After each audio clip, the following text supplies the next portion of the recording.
ದೇವರ ವಾಕ್ಯಕ್ಕೆ ಮುನ್ನ என்னுடைய மனைவி முன்பதாக வந்து ಅವರ ಹೆಂಡತಿ ಮುಂದೆ ಬಂದು நாங்கள் எங்கிருந்து வந்திருக்கிறோம், எங்களுடைய காரியங்கள் என்ன என்பது, சாட்சி என்ன என்பது அவர்கள் சொல்லுவார்கள். ಅವರು ಎಲ್ಲಿಂದ ಬಂದಿದ್ದಾರೆ ಅವರ ಸಾಕ್ಷಿಯನ್ನು ಅವರು ಹಂಚಿಕೊಳ್ಳುತ್ತಾರೆ. அதற்கு பிறகு ಅದರ ನಂತರ அவருடைய வார்த்தையை, ದೇವರ ವಾಕ್ಯವನ್ನು ஆண்டவர் என்ன சொன்னாரோ அதை மாத்திரம் சொல்லி நான் கடந்து போகணும்னு ஆசைப்படுகிறேன். ದೇವರು ಏನನ್ನು ಹೇಳಿದರೋ ಅದನ್ನು ಮಾತ್ರ ಹೇಳಿ ನಾನು ಹೋಗಲು ಆಸೆ ಪಡ್ತೇನೆ.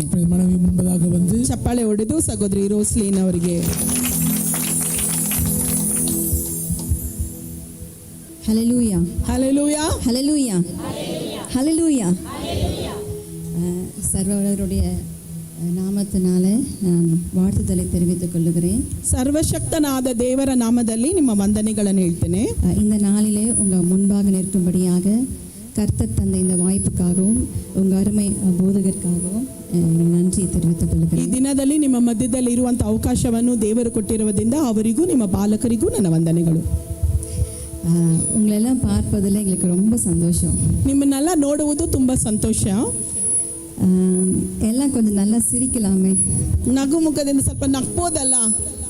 ஏன்னா உங்கள் பாஸ்டர் வந்து உங்களை இன்னும் லைட்ஸ் எல்லாம் போட்டு உங்களை இன்னும் ரொம்ப பிரைட்டாக காட்டியிருக்கிறாரு. ஹல்லேலூயா. ಬ್ರೈಟಾಗಿ ಕಾಣಿಸ್ತಂತೆ ನಿಮ್ಮ ಪಾಸ್ಟ್ ಮಾಡಿದ್ದಾರೆ. ஆமாம், அதுக்காகவே நீங்கள் உங்கள் பாஸ்டருக்கு ஒரு பெரிய கைத்தட்டலை கொடுக்கலாம். ಅದಕ್ಕಾಗಿ ನಿಮ್ಮ ಪಾಸ್ಟ್ಗೆ ನೀವು ಜೋರಾಗಿ ಕೈ ತಟ್ಟಬೇಕು. இவ்வளோ ஒரு அழகான சபையில் ஆண்டவர் உங்களை உட்கார்த்தி வைத்திருக்கிறாரு.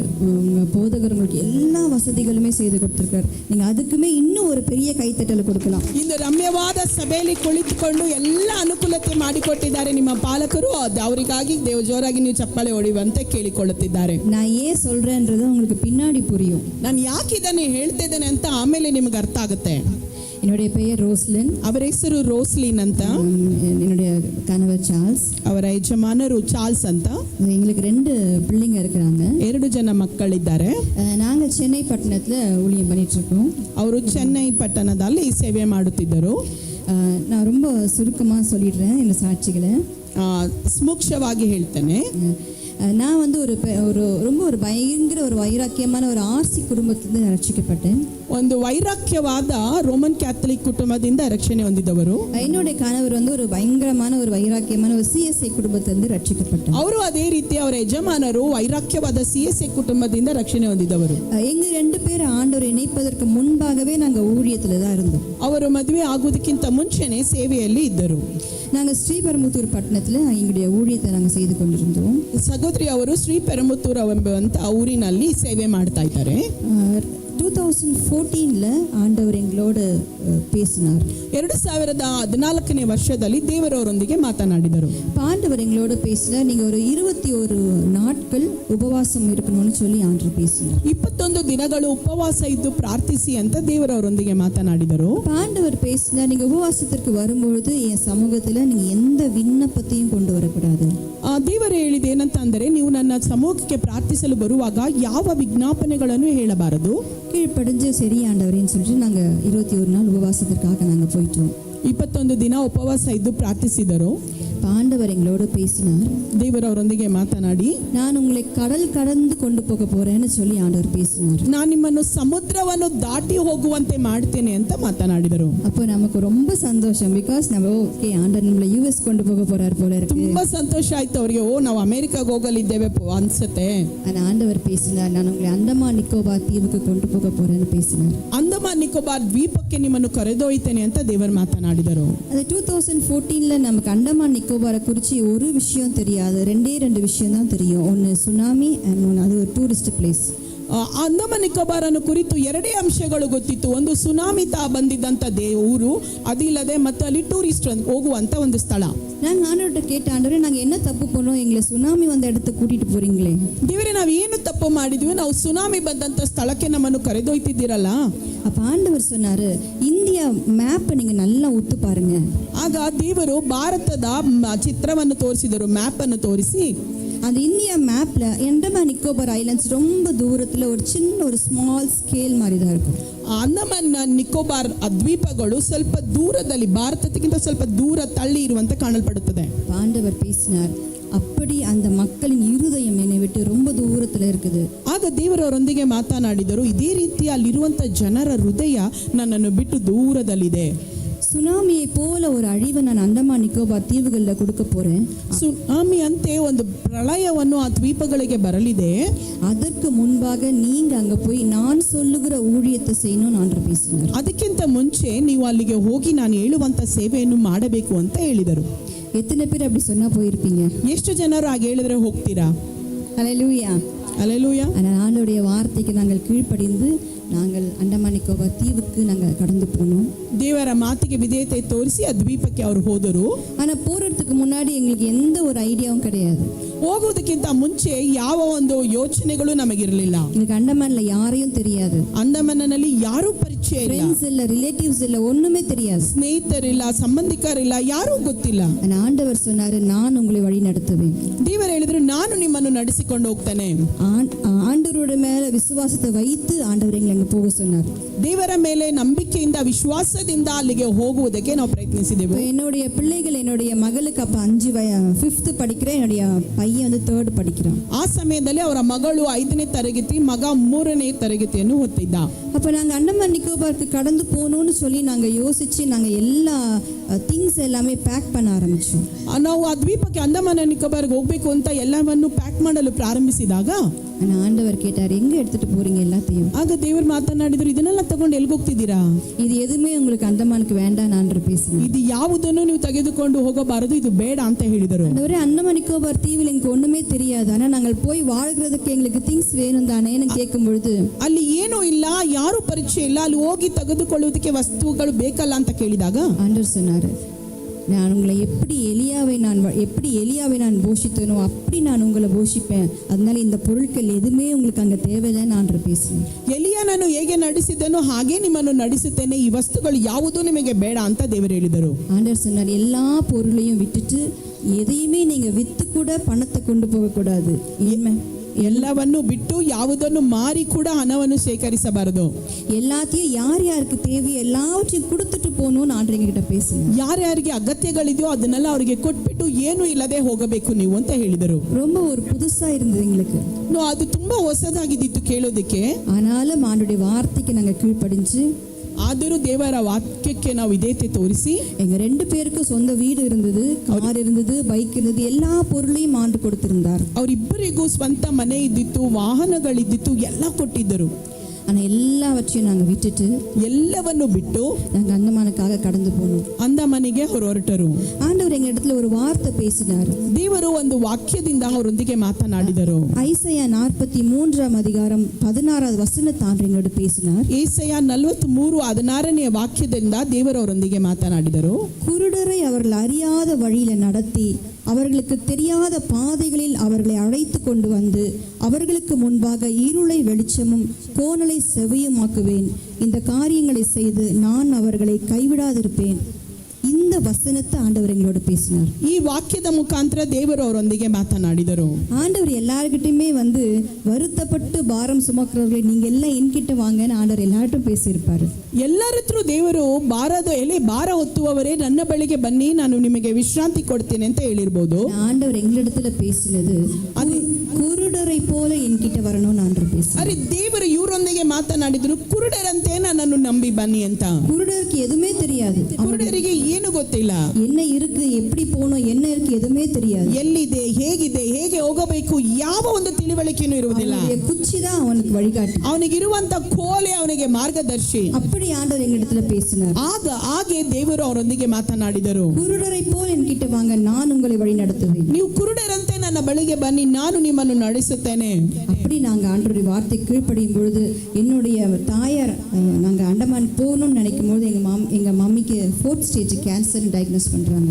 ಅದು ಒಪ್ಪಿಸಿಕೊಟ್ಟು ಹೋಗಬೇಕು ಅಂತ ಇರುವಾಗ ಅವರ ತಾಯಿಯವರಿಗೆ ಕ್ಯಾನ್ಸರ್ 4th ಸ್ಟೇಜ್ ಅಂತ ಡಯಾಗ್ನೋಸ್ ಮಾಡಿದ್ರು. என்னுடைய மாமனாருக்கு டிபி ரொம்ப சிவியரா இருக்குன்னு டயக்னோஸ் பண்றாங்க. ಅದೇ ಸಮಯದಲ್ಲಿ ಅವರ ಮಾವನವರಿಗೆ ಟಿಬಿ ತುಂಬಾ ಹೆಚ್ಚಾಗಿದೆ ಅಂತ ಹೇಳಿ ಡಾಕ್ಟರ್ಸ್ ಹೇಳ್ತಾ ಇದ್ದಾರೆ. அப்படிப்பட்ட ஒரு கடினமான சூழ்நிலைக்குள்ள நாங்கள் கொண்டு போகப்பட்டோம். ಅಂತ ಕಠಿಣವಾದ ಸಮಯದಲ್ಲಿದ್ದಾಗ ஆனா ஆண்டவர் கேட்டார், இப்போ உங்களுக்கு யார் வேணும்?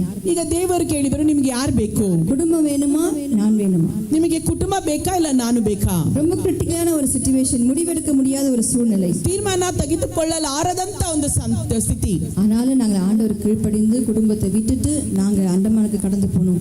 ದೇವರ ಮಾತಿಗೆ ವಿಧೇಯತೆ ತೋರಿಸಿ ಕುಟುಂಬವನ್ನೆಲ್ಲ ಬಿಟ್ಟು ನಾವು ಅಂಡಮಾನ್ ನಿಕೋಬಾರಿಗೆ ಹೋದರು. அண்டமான்ல போய் நாங்க என்ன பண்ணுவோம்னு தெரியாது, எங்க ஸ்டே பண்ணுவோம்னு தெரியாது. ಅಲ್ಲಿ ಹೋಗಿ ಎಲ್ಲಿ ಇರ್ತೀವಿ ಅಂತ ಕೂಡ ನಮಗೆ ಗೊತ್ತಿಲ್ಲ. நாங்க அண்டமான் ஏர்போர்ட்ல போய் இறங்கணும், ಅಂಡಮಾನ್ ಏರ್ಪೋರ್ಟ್ನಲ್ಲಿ ಹೋಗಿ ಇಳಿದರು. எங்க போக போறோம் தெரியாது. ಎಲ್ಲಿಗೆ ಹೋಗ್ತೀವಿ ಅಂತ ಗೊತ್ತಿಲ್ಲ. ஆனா ஆண்டவர் சொன்னார், நான் தூதர்களை வைத்திருக்கிறேன்னு சொன்னார். ದೇವರು ಹೇಳಿದ್ರು, ನಾನು ನಿಮಗೆ ದೂತರನ್ನು ಇಟ್ಟಿದ್ದೇನೆ, ಧೈರ್ಯವಾಗಿ ಹೋಗಿ ಅಂತ.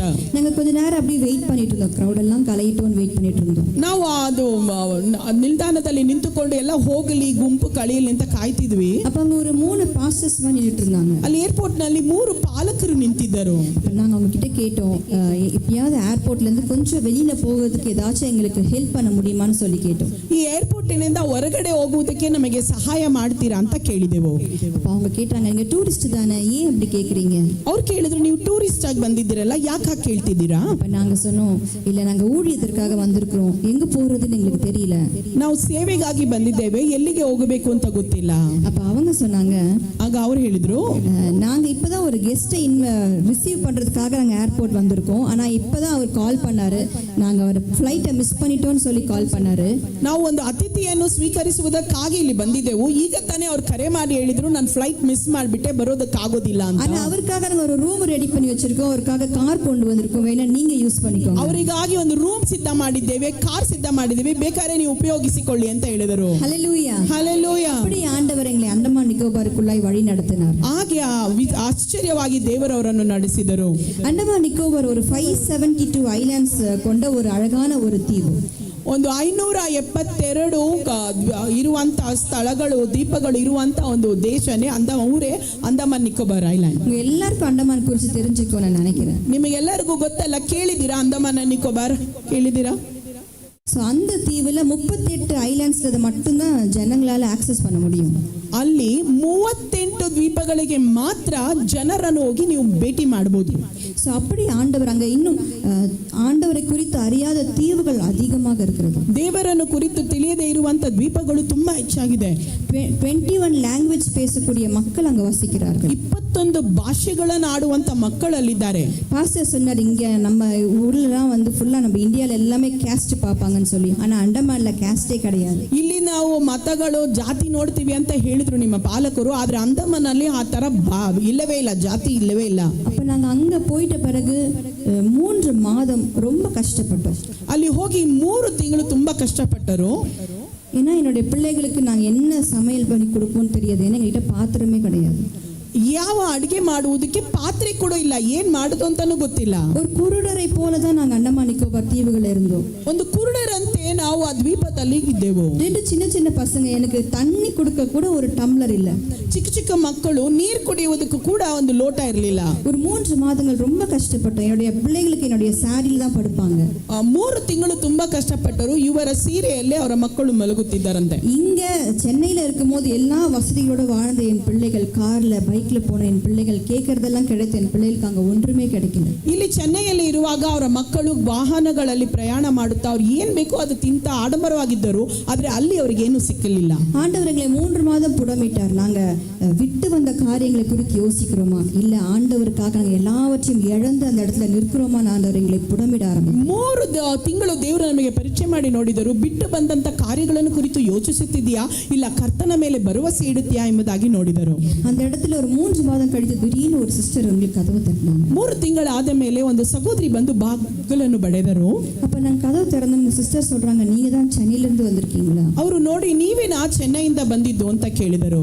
அப்ப நாங்க சொன்னோம், ஆமா அப்படின்னு சொன்னோம். ಹೌದು ನಾವೇ ಅಂತ ಹೇಳಿದಾಗ அவங்க சொல்றாங்க, நைட் எல்லாம் என் ஆண்டவர் தூங்க விடவே இல்லை. ರಾತ್ರಿ ಎಲ್ಲ ನನ್ನನ್ನು ನಿದ್ರೆ ಮಾಡುವುದಕ್ಕೆ ದೇವರು ಬಿಡಲಿಲ್ಲ. எனக்கு ஒரு கனவு டிஸ்டர்ப் பண்ணிக்கிட்டே இருந்துச்சு. ಒಂದು ಸ್ವಪ್ನ ನನ್ನನ್ನು ತೊಂದರೆ ಮಾಡುತ್ತಾನೆ ಇದ್ದಿತು. என் வீட்டுல இருக்கிற பொருள் எல்லாம் கீழே விழுற மாதிரியே ஒரு கனவு. ನನ್ನ ಕನಸಿನಲ್ಲಿ ನನ್ನ ಮನೆಯಲ್ಲಿರುವಂತಹ ವಸ್ತುಗಳೆಲ್ಲ ಕೆಳಗೆ ಬೀಳ್ತಾನೆ ಅವೆ. அப்ப அவங்க ரொம்ப கோவம் வந்துச்சா, ஏன் இதெல்லாம் விழுது, ಯಾಕೆ ಇದನ್ನೆಲ್ಲ ಕೆಳಗೆ ಬೀಳ್ತಿದೆ ಅಂತ ತುಂಬಾ ಕೋಪ ಬಂದಿತ್ತಂತೆ ಅವರಿಗೆ.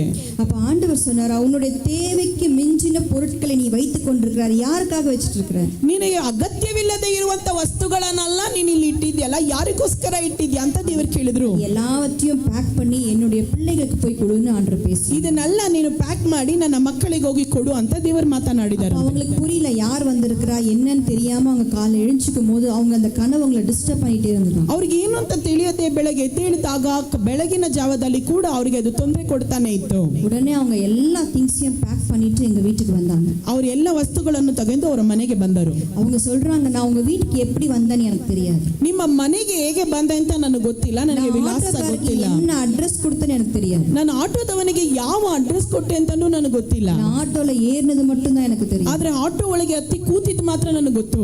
உங்க வீட்டுக்கு வந்து நான் இறங்கினேன். ನಿಮ್ಮ ಮನೆ ಹತ್ರ ಬಂದು ನಿಂತಿದ್ದೇನೆ. அப்படி ஆண்டவர் எங்களுக்கு அற்புதங்களை செய்ய ஆரம்பித்தார். ದೇವರು ಹಾಗೆ ಅದ್ಭುತಗಳನ್ನು ಮಾಡಲು ಪ್ರಾರಂಭಿಸಿದರು. நல்லாவே ಕೈ ತಟ್ಟலாம், ಜೋರಾಗೆ ಕೈ ತಟ್ಟಬಹುದು. So, இப்படி ஆண்டவர் எங்களை விசுவாச வாழ்க்கைக்குள்ளாக அந்தமான் நிக்கோபார் தீவுகள் எங்களை வழி நடத்தினார். ಹೀಗೆ ವಿಶ್ವಾಸದಲ್ಲ ಪ್ರಯಾಣದಲ್ಲಿ ದೇವರು ಆ ದ್ವೀಪಗಳಲ್ಲಿ ಅವರನ್ನು ನಡೆಸಿದರು. இங்க நமக்கு அழகான சபை உண்டு, அழகா நீங்க லிஃப்ட்ல வந்தீங்க, அழகா கார் இருக்கு, பைக் இருக்கு, பஸ் இருக்கு, ஓலா இருக்கு, ராபிடோ இருக்கு, எல்லாமே இருக்கு. ஆனா அந்தமான்ல எதுவுமே கிடையாது. ಇಲ್ಲಿ ಸುಂದರವಾದ ಸ್ಥಳ ಸಭೆಯಲ್ಲಿ ಇದ್ದೀರಾ, ಬರುವಾಗ ಲಿಫ್ಟ್ ಅಲ್ಲಿ ಬರ್ತೀರಾ, ಕಾರ್ ಇದೆ, ಬೈಕ್ ಇದೆ, ಆಟೋ ಇದೆ, ರಾಪಿಡೋ ಇದೆ, ಎಲ್ಲ ಅನುಕೂಲತೆ ಇದೆ. ಆದ್ರೆ ಅಲ್ಲಿ ಯಾವುದೂ ಇಲ್ಲ ಅಂಡಮಾನಲ್ಲಿ.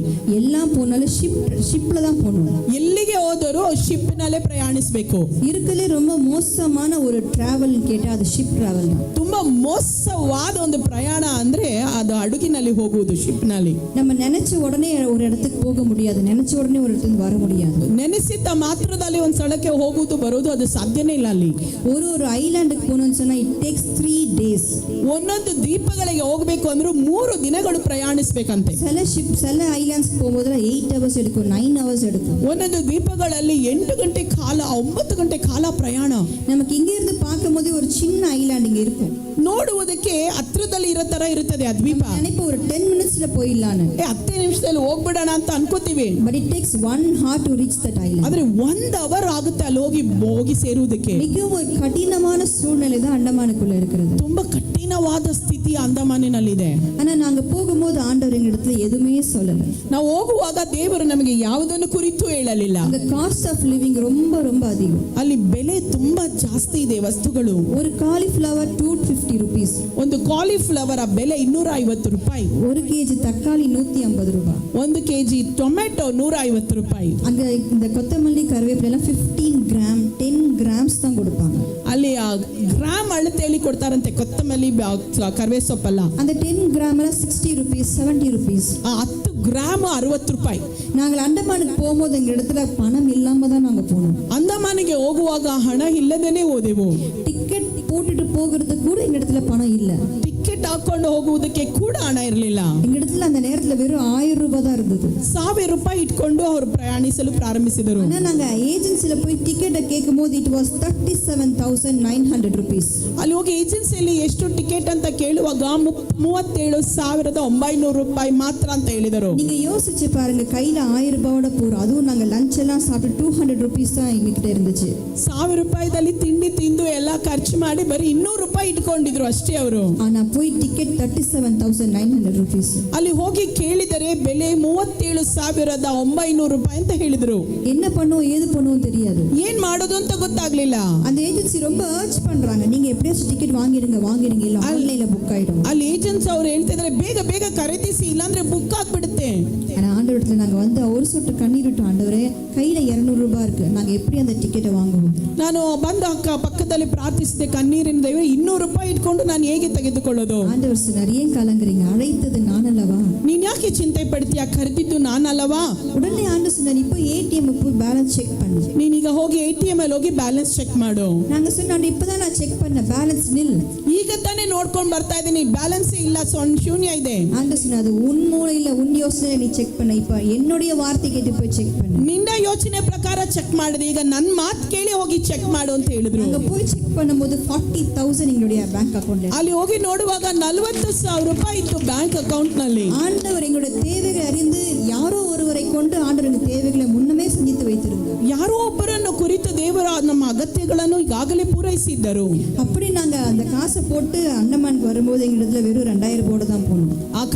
ಹಣವನ್ನು ಕೊಟ್ಟು ಮತ್ತೆ ಅಂಡಮಾನಿಗೆ ಹೋಗುವಾಗ 2,000 ರೂಪಾಯಿ ಕೈಯಲ್ಲಿತ್ತು. ஆண்டவர் நடத்தின விதங்கள் ஒவ்வொரு நாளும் ஆச்சரியமும் அற்புதமான விதங்களில் ஆண்டவர் நடத்தினார். ಆದ್ರೆ ಪ್ರತಿ ದಿನ ದೇವರು ನಡೆಸಿದ್ದು ಆಶ್ಚರ್ಯಚಕಿತರಾಗುವಂತೆ ಮಾಡಿದರು. ஒரு நாளும் எங்களுடைய தேவைகள் எப்படி சந்திக்கப்படும் என்று எங்களுக்கு தெரியாது. ಒಂದೊಂದು ದಿನ ಅಗತ್ಯಗಳು ಹೇಗೆ ಪೂರೈಸಲ್ಪಟ್ಟಿತ್ತು ಅಂತ ಗೊತ್ತಿಲ್ಲ. என் பிள்ளைகளுக்கு எப்படி சாப்பாடு தருவேன்னு தெரியாது. ನನ್ನ ಮಕ್ಕಳಿಗೆ ಹೇಗೆ ಊಟ ಕೊಟ್ಟೆ ಗೊತ್ತಿಲ್ಲ. ஆனா ஆண்டவர் எப்படி எலியாவை கொண்டு காகங்களை கொண்டு எலியாவை போஷித்தாரோ எப்படி ஆண்டவர் எங்களை போஷித்தார். ಹೇಗೆ ಕಾಗೆಗಳನ್ನು ಕೊಂಡು ಎಲಿಯನನ್ನು ಪೋಷಿಸಿದರು ಹಾಗೆ ದೇವ ಸೇವಕರನ್ನು ಪೋಷಿಸಿದರು. நாங்க ஆண்டவர்கிட்ட கேட்ட ஆண்டவரே ಅಂಡಮಾನ್ ನಿಕೋಬಾರ್ல ಅನೇಕ ஊழியங்கள் hundreds of churches were there in Andaman. ಅಂಡಮಾನಲ್ಲಿ 100 ಸಭೆಗಳು ಇದೆಯಲ್ಲ ಅಂತ ಕೇಳಿದೆ. ஏன் எங்களை கொண்டு போறீங்கன்னு கேட்கும் பொழுது ಯಾಕೆ ನಮ್ಮನ್ನು ಕರೆದೋಗ್ತಿದ್ದೀರಾ ಅಂತ ಕೇಳುವಾಗ ஆண்டவர் எங்களோட எங்களுடைய ஊழியத்திற்கான வசனத்தை எங்களோட பேச ஆரம்பித்தார். ಆಗ ಸೇವೆಗಾಗಿ ಒಂದು ವಾಕ್ಯವನ್ನು ದೇವರವರಿಗೆ ಕೊಟ್ಟರು. ரோமர் 11ஆம் அதிகாரத்துல 3-5 வசனங்களிலே ರೋಮಪುರಕ್ಕೆ ಬರೆದ ಪತ್ರಿಕೆ 11:3-5 எலியா சொல்லுவார், ஆண்டவரே எசபெல் எல்லாரையும் கொண்டுட்டு நான் மாத்திரம் தான் மீதியா இருக்கிறேன். ಎಲ್ಲರನ್ನು ಕೊಂದು ಬಿಟ್ಟಳು ಎಸೆಬೇಲಳು, ನಾನು ಮಾತ್ರ ಇದ್ದೇನಲ್ಲ ಅಂತ ಪ್ರಾರ್ಥಿಸುವಾಗ ஆண்டவர் பேசுவார், நீ மட்டும் இல்லப்பா, ಆಗ ದೇವರು ಹೇಳ್ತಾರೆ ನೀನ್ ಮಾತ್ರ ಅಲ್ಲ, பாகாலுக்கு முன்பாக முழங்கால் படிடாத 7000 பேரை நான் மறைத்து வைத்திருக்கிறேன். ಬಾಗಾಲಿಗೆ ಮುಂದೆ ತಲೆ ಭಾಗದ ಇರುವಂತ 7,000 ಮಂದಿ ನನಗೋಸ್ಕರ ಇದ್ದಾರೆ. அப்படி ஒரு பங்கு அந்தமான்ல இருக்குதுன்னு ஆண்டவர் எங்களோட பேசுவார். ಅಂತ ಒಂದು ಭಾಗದವರು ಅಂಡಮಾನಿನಲ್ಲಿ ಇದ್ದಾರೆ ಅಂತ ಮಾತನಾಡಿದರು. அந்த பங்கு எப்படி வேணாலும் இருக்கலாம், எந்த சூழ்நிலையில வேணா இருக்கலாம். ಅದು ಹೇಗೆ ಬೇಕಾದ್ರೆ ಇರಬಹುದು, ಯಾವ ಸ್ಥಿತಿಯಲ್ಲಿ ಬೇಕಾದ್ರೆ ಇರಬಹುದು. அவங்க ஏதாவது ஒரு பிரச்சனையில சிக்கி இருக்கலாம், பாவத்துல சிக்கி இருக்கலாம், ಸಮಸ್ಯೆಗಳಲ್ಲಿ ಇರಬಹುದು, ಇಲ್ಲ ಪಾಪದಲ್ಲಿ ಬಿದ್ದಿರಬಹುದು, யாரும் கண்டு கொள்ளாமல் இருக்கலாம்,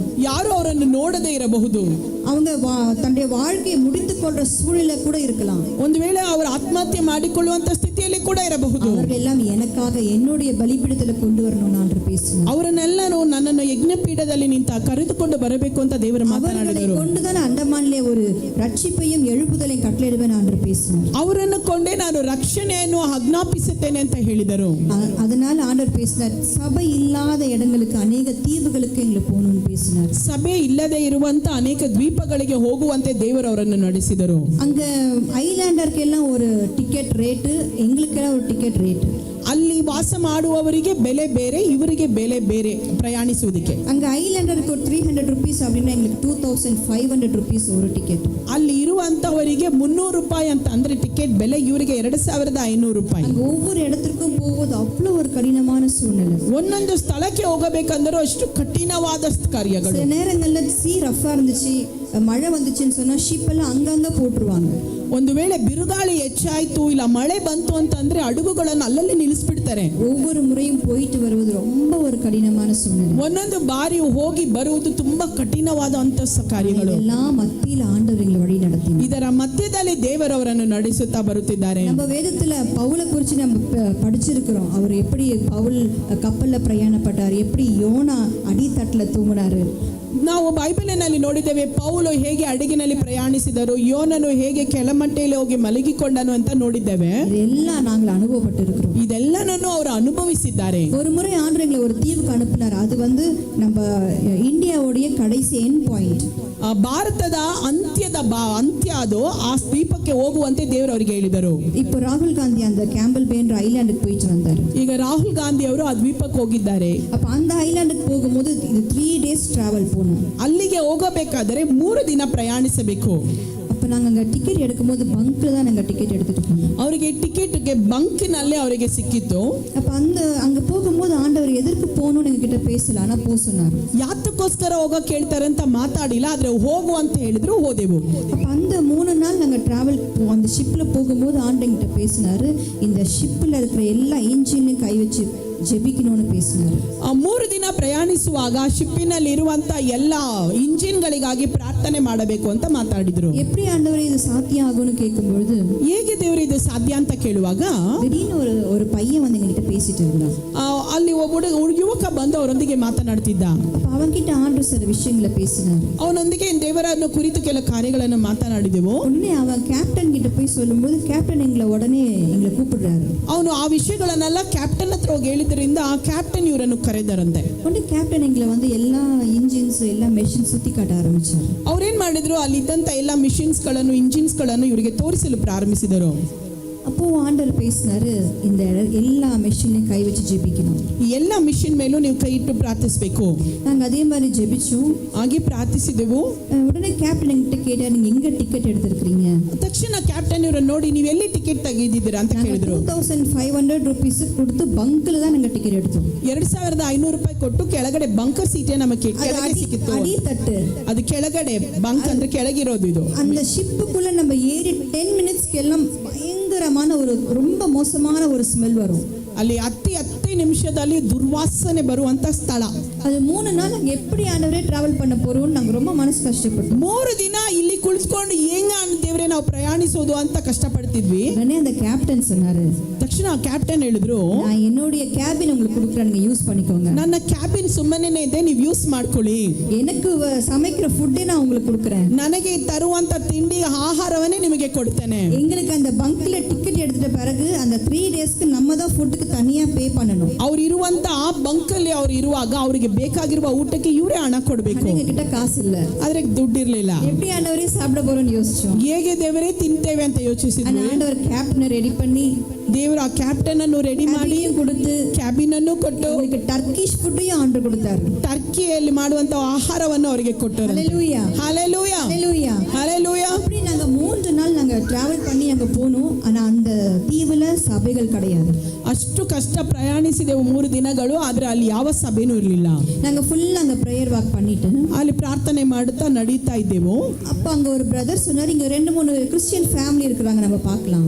ಇಲ್ಲಿ 2-3 ಕ್ರಿಶ್ಚಿಯನ್ ಫ್ಯಾಮಿಲಿ ಇದ್ದಾರೆ, ನೋಡೋಣ ಅಂತ. அங்க நமக்கு வந்து இங்க ஸ்ட்ரீட் காலனி நேம் எல்லாம் கிடையாது, எல்லாம் கிலோமீட்டர் தான் சொல்லுவாங்க. ಅಲ್ಲೆಲ್ಲ ದಾರಿ ಬೀದಿಗಳಿಗೆ ಹೆಸರಿಲ್ಲ, ಅದು ಕಿಲೋಮೀಟರ್ಸ್ ಅಂತಾನೆ ಹೇಳ್ತಾರೆ. இன்னும் ஒரு 30 கிலோமீட்டர்ல வந்து நம்ம அவங்களெல்லாம் பார்க்கலாம் அப்படின்னு சொன்னாங்க. ಇನ್ನೊಂದು 30 ಕಿಲೋಮೀಟರ್ ಅಲ್ಲಿ ಇವರನ್ನು ನೋಡಬಹುದು ಅಂತ ಹೇಳಿದ್ರು. ஆனா நாங்க அந்த பஸ்ல ஏறும் பொழுது எல்லாருமே அந்த பஸ்ல இருந்துட்டாங்க. ಅವ್ರಿಗೆ ಯಾರನ್ನ ನೋಡ್ಬೇಕು ಅಂತ ಇದ್ರು, ಇವ್ರು ಬಸ್ ಹತ್ತಿದ್ರಲ್ಲ ಅಲ್ಲೇ ಎಲ್ಲರೂ ಇದ್ದರು. யாருமே எங்களால பார்க்க முடியல. ಆದ್ರೆ ಯಾರನ್ನು ನೋಡಕ್ ಆಗ್ಲಿಲ್ಲ. சரி, இந்த பஸ் எங்க இறங்குதோ நாங்க இறங்கிட்டோம். ಬಸ್ ಎಲ್ಲಿ ಕೊಲೆಂಗೆ ನಿಂತಿತ್ತು ಅಲ್ಲಿ ಇಳಿದು ಬಿಟ್ವಿ.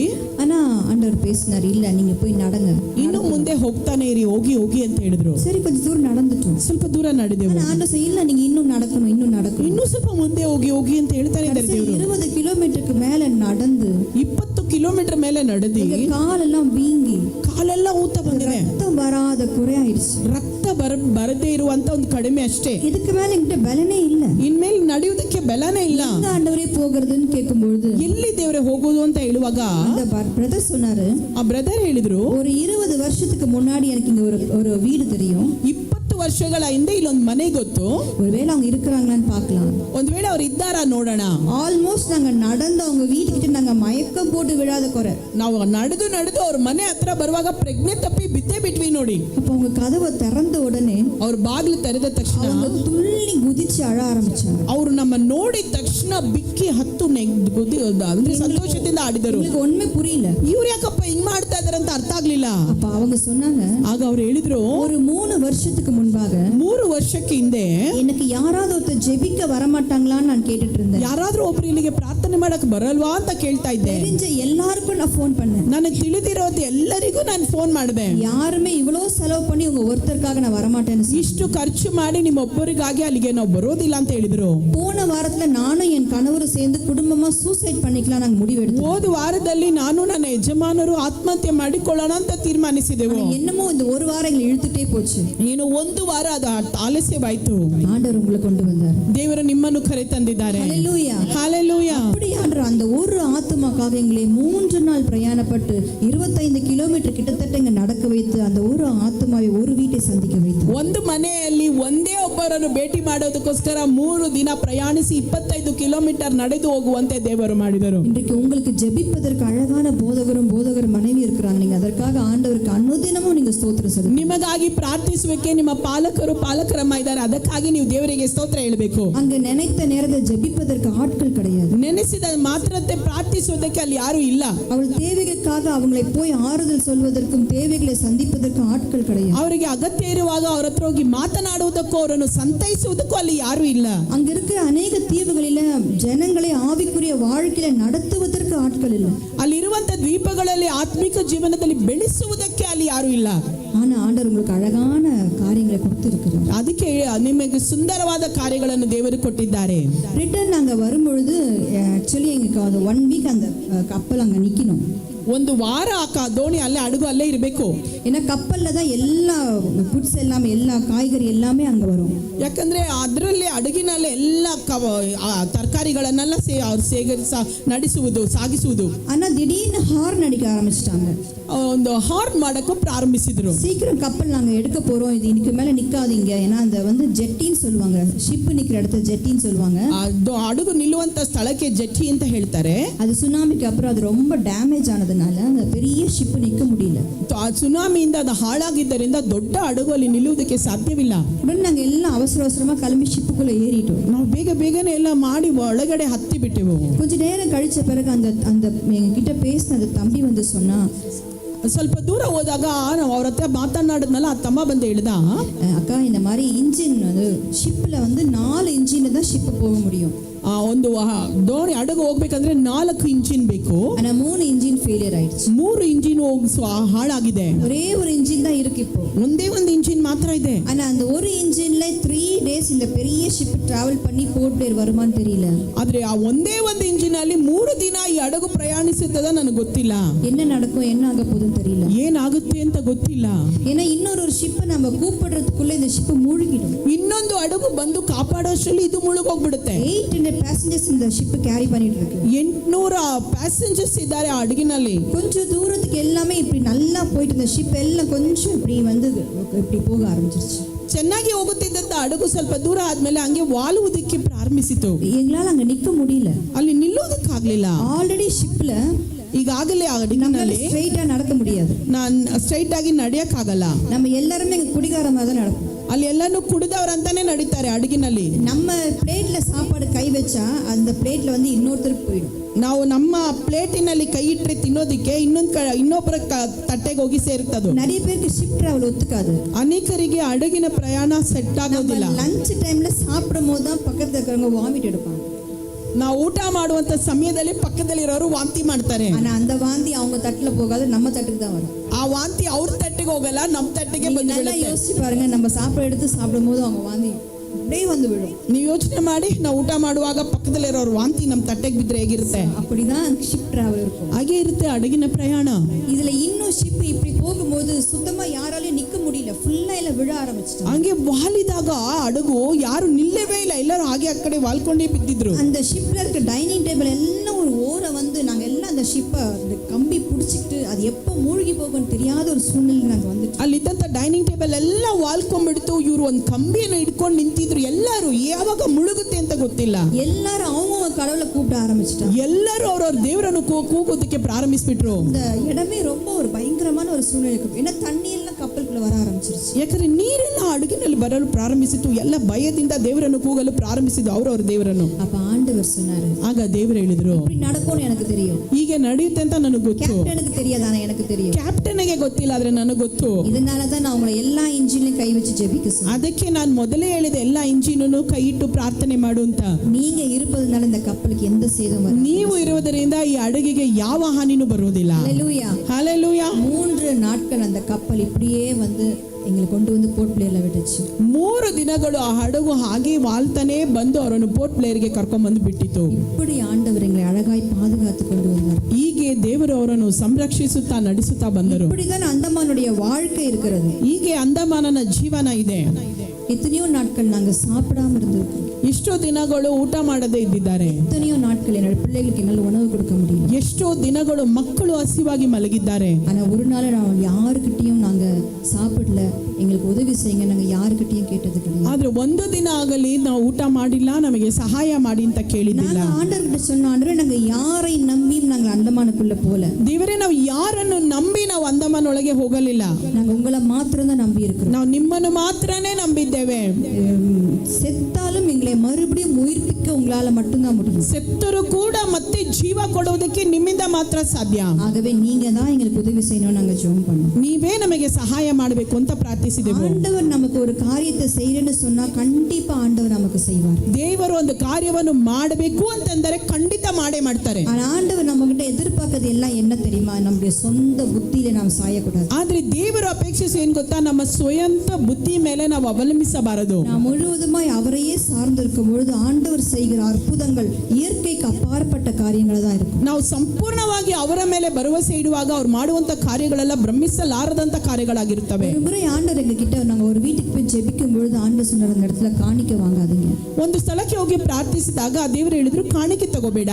ஆனா அந்த வீட்டுல நான் அந்த இடத்துல காணிக்க நான் வாங்கினாதான் என் பிள்ளைகளுக்கு நான் வந்து சமைக்க முடியும். ಆದ್ರೆ ಅಲ್ಲಿ ಕಾಣಿಕೆ ಕೊಟ್ಟರೇನೆ ಮನೆಯಲ್ಲಿ ಬಂದು ಮಕ್ಕಳಿಗೆ ಅಡಿಗೆ ಮಾಡೋದಕ್ಕೆ ಸಾಧ್ಯ. ஆண்டவர் காணிக்க வாங்காதன்னு ಆದ್ರೆ ದೇವರು ಕಾಣಿಕೆ ತೆಗೆದುಕೊಳ್ಳಬೇಡ ಅಂತ ಹೇಳಿದ್ದಾರೆ. நாங்க அந்த காணிக்க வேணாம்னு சொல்லிட்டு வந்துட்டோம். ಬೇಡ ಅಂತ ಹೇಳ್ಬಿಟ್ಟು ಬಂದ್ಬಿಟ್ವಿ. ஆனா சோர்வோட வந்தோம். ಆದ್ರೆ ದುಃಖದಿಂದಾನೇ ಬಂದ್ವಿ. ஆண்டவரே காணிக்க எங்களால இல்லையே, காசு இல்லையே, நாங்க எப்படி வந்து என் பிள்ளைகளுக்கு நாங்க சமைக்க முடியும்? ದೇವರಿಗೆ ಹಣ ಇಲ್ಲವಲ್ಲ, ನನ್ನ ಮಕ್ಕಳಿಗೆ ಹೇಗೆ ನಾನು ಊಟ ಕೊಡಲಿ ಅಂತ.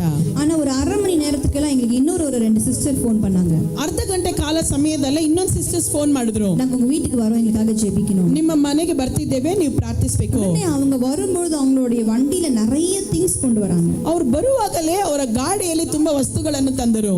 அப்ப அவங்க சொன்னாங்க, ಅವಾಗ ಅವರು ಹೇಳಿದ್ರು, உங்க வீட்டுக்கு வரும்பொழுது ನಾವು ನಿಮ್ಮ ಮನೆಗೆ ಬರುವಾಗ ஆண்டவர் என்கிட்ட பேசினாரு, நீங்க இந்த வீட்டுக்கு போகும்போது 2 மாசத்துக்கான ப்ரொவிஷன்ஸ் வாங்கிட்டு போகணும். ನೀವು ಅವ್ರ ಮನೆಗೆ ಹೋಗುವಾಗ 2 ತಿಂಗಳಿಗೆ ಬೇಕಾಗಿರುವಂತ ರೇಷನ್ உங்க வீட்டுக்கு நீ என்னெல்லாம் வாங்குவியோ, ನಿಮ್ಮ ಮನೆಗೆ ನೀವು ಏನೆಲ್ಲಾ ತಗೊಳ್ತೀಯೋ அது எல்லாமே 2 டபுள் மடங்கா வாங்கிட்டு போகணும். ಅದೆಲ್ಲವೂ 2ರಷ್ಟು ನೀನು ತಗೊಂಡು ಹೋಗಿ ಕೊಡು. அவங்க அதை கொண்டு வந்து வைக்கும் போது வீடு ஃபுல்லா ஹால் ஃபுல்லா ரொம்பிடுச்சு. ಅವ್ರು ತಗೊಂಡ್ಬಂದು ಇಡುವಾಗ ಹಾಲ್ ಎಲ್ಲ ತುಂಬಾ ಇದ್ದಿತ್ತು. அப்ப நாங்க அழுது ஆண்டோட சமூகத்துல. ಆಗ ದೇವರ ಪ್ರಸನ್ನತೆಯಲ್ಲಿ ಹತ್ತಿದ್ದೇವೆ. அப்ப ஆண்டவர் சொன்னாரு, ಆಗ ದೇವರು நீ ಹೇಳಿದರು, அந்த காணிக்கை வாங்கி இருந்தா நீ இவ்ளோ பொருள் வாங்கியிருக்க முடியும். ನೀವು ಆ ಕಾಣಿಕೆಯನ್ನು ತೆಗೆದುಕೊಂಡಿದ್ದರೆ ಈ ವಸ್ತು ನಿನಗೆ ಅನುಭವಿಸುತ್ತಿರಲಿಲ್ಲ. அந்த காணிக்கை உனக்கு ஒரு வேலைக்கு தான் மட்டும்தான் வந்திருக்கும். ಆದ್ರೆ ಅದು ನಿನಗೆ ಒಂದು ಬಾರಿಗೆ ಮಾತ್ರನೇ ಬಂದಿರುತ್ತದೆ. ஆனா அந்த கஷ்டத்துல எனக்கு கீழ்ப்படுத்தீங்கல்ல, ಆದ್ರೆ ಕಷ್ಟದಲ್ಲೂ ನನಗೆ ವಿಧೇಯತೆ ತೋರಿಸಿದೆ ನೋಡು. அந்த கீழ்ப்படுதலுக்கான ஆசீர்வாதம் தான் ಆ ವಿಧೇಯತೆಗೆ ಈ ಆಶೀರ್ವಾದ. அந்த ப்ரொவிஷனுக்கு 4 மாசம் ஃபுல்லா வந்தது. ಅದು ಆ ರೇಷನ್ ಅವರಿಗೆ 4 ತಿಂಗಳು ಬಂದಿತ್ತಂತೆ. ஆண்டவரை நாம் நம்பும் பொழுது அவருக்கு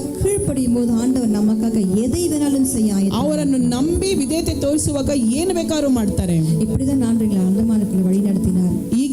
ಹಿಂಗೆ ದೇವರು ನಮ್ಮನ್ನು ಅಂಡಮಾನಲ್ಲಿ ನಡೆಸಿದರು. அநேக சாட்சிகள் உண்டு. நேரம் இல்லாதனால நான் சொல்லல. இனி ஒரு நாள் வாய்ப்பு கிடைத்தால் இன்னும் அநேக சாட்சிகளை நாங்கள் சொல்றது நாங்கள் அந்த டைம்ல சொல்றோம். ಅನೇಕ ಸಾಕ್ಷಿಗಳುಂಟು, ಸಮಯವಿಲ್ಲ. ಕರ್ತನಿಗೆ ಸಂಕಲ್ಪವಾದ್ರೆ ಇನ್ನೊಂದು ಬಾರಿ ನನಗೆ ಸಮಯ ಸಿಕ್ಕುವಾಗ ಹೇಳ್ತೇನೆ. அங்க எங்க இடத்துல வாகனங்கள் கிடையாது. ಅವರಿಗೆ ವಾಹನಗಳಿಲ್ಲ. வாகனங்கள் இல்லாம தான் நாங்கள் அண்டமணிக்கோ பத்தியங்களை ஊழியம் செய்து கொண்டிருக்கோம். ಆ ವಾಹನ ಗಾಡಿ ಇಲ್ಲದೇನೆ ಅವರು ಸೇವೆ ಮಾಡ್ತಾ ಇದ್ದಾರೆ. அநேக போராட்டங்கள், ಅನೇಕ ಹೋರಾಟಗಳು ಉಂಟು. ஜனங்க போக முடியாத தீவுகள் உண்டு.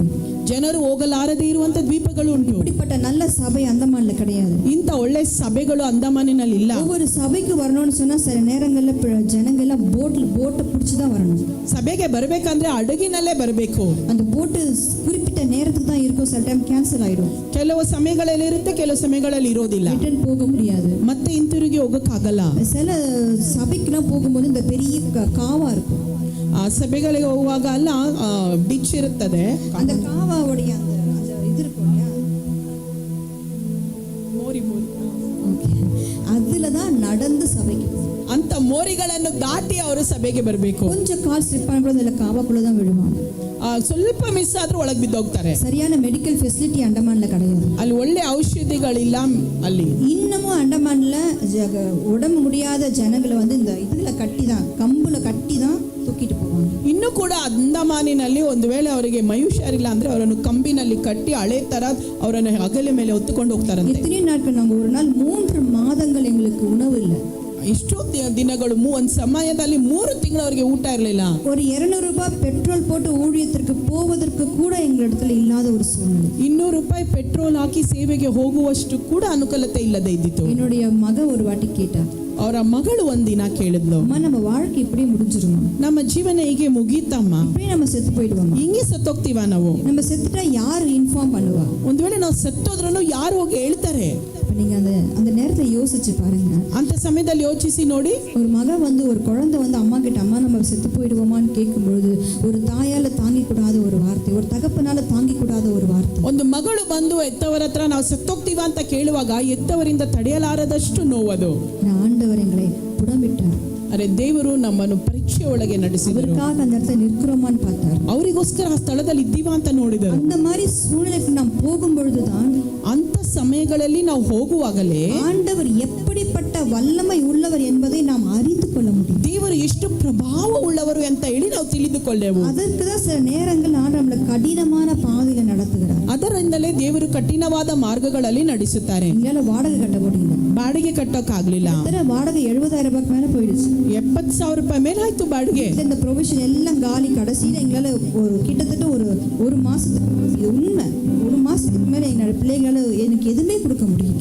ಒಂದು ತಿಂಗಳ ತನಕ ಮಕ್ಕಳಿಗೆ ಏನು ಕೊಡಕ್ಕಾಗ್ಲಿಲ್ಲ. ಮನೆಯಲ್ಲಿದ್ದಂತ ರೇಷನ್ ಎಲ್ಲ ಖಾಲಿ ಆಯ್ತು. அந்த 3 மாதங்களுக்கு பிறகு ಆ 3 ತಿಂಗಳ ನಂತರ ஆண்டவர் எனக்கு வாசல்களை திறந்தார். ದೇವರು ಬಾಗಿಲುಗಳನ್ನು ತೆರೆದರು. தெரியாத முகங்களை கொண்டு ஆண்டவருக்கு உதவிகளை செய்தார். ಪರಿಚಯನೇ ಇಲ್ಲದೆ ಇರುವಂತ ಮುಖಗಳನ್ನು ಕೊಂಡು ಸಹಾಯ ಮಾಡಲು ಪ್ರಾರಂಭಿಸಿದರು. யாரை வைத்துமே ஆண்டவருக்கு ஹெல்ப் பண்ணல. ತಿಳಿದವರನ್ನು ಕುರಿತು ಯಾರನ್ನು ಇಟ್ಟು ದೇವರು ಸಹಾಯ ಮಾಡಿಲ್ಲ. அவ்வளவு அழகாய் ஆண்டவரை நடத்தினார். ಅಷ್ಟು ಚೆನ್ನಾಗಿ ದೇವರವರನ್ನು ನಡೆಸಿದರು. அந்தமானதாக ஜெபித்துக் கொள்ளுங்கள். ಅಂದಮನಿಗಾಗಿ ಪ್ರಾರ್ಥಿಸಿಕೊಳ್ಳಿ. இப்படிப்பட்ட சபைகள் கிடையாது. ಇಂಥ ಸಭೆಗಳಲ್ಲಿಲ್ಲ. ஆண்டவருடைய வார்த்தைகள் அங்க அதிகமா பிரசங்கிக்கப்படுகிறது இல்ல. ದೇವರ ವಾಕ್ಯಗಳಲ್ಲಿ ಪ್ರಸಂಗಿಸುವುದಿಲ್ಲ. போன வாரத்துல அழகா ரீகன் கோம்ஸ் பிரதர் வந்திருந்தாரு, அகத்தியன் பிரதர் வந்திருந்தாரு. இவங்கெல்லாம் அந்த பக்கத்துல அப்படிலாம் கூப்பிடுறதுக்கு ஆட்கள் கிடையாது. ನಿಮ್ಮ ಸಭೆಗೆ ಬ್ರದರ್ ಅಗತ್ಯನ್ ಬಂದಿದ್ರು, ಪಾಸ್ಟರ್ ರೀಗನ್ ಕೊಮ್ಮಸ್ ಅವರು ಬಂದಿದ್ರು. ಅಲ್ಲಿ ಯಾರು ಬರೋದಿಲ್ಲ ಆ ರೀತಿ. அங்க வாலிப பிள்ளைகளுக்காக அதிகமா நீங்க ஜெபித்துக் கொள்ளுங்க. ಅಲ್ಲಿರುವಂತ ಯುವಕರಿಗಾಗಿ ಹೆಚ್ಚಾಗಿ ಪ್ರಾರ್ಥಿಸಿಕೊಳ್ಳಿ. வாலிப பிள்ளைகளை ஆண்டவருக்குள்ள வழி நடத்துவதற்கு அங்க சூழ்நிலைகள் இல்லை.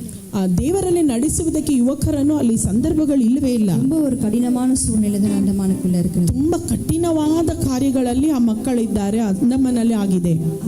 அந்தமானுக்காக ஜெபித்துக் கொள்ளுங்கள், எங்களுக்காகவும் ஜெபித்துக் கொள்ளுங்கள், எங்களுடைய ஊழியங்களுக்காக ஜெபித்துக் கொள்ளுங்கள். ಅಂದಮನಿಗಾಗಿ, ಅವರಿಗಾಗಿ, ಅವರ ಸೇವೆಗಳಿಗಾಗಿ ಪ್ರಾರ್ಥಿಸಿಕೊಳ್ಳಿ.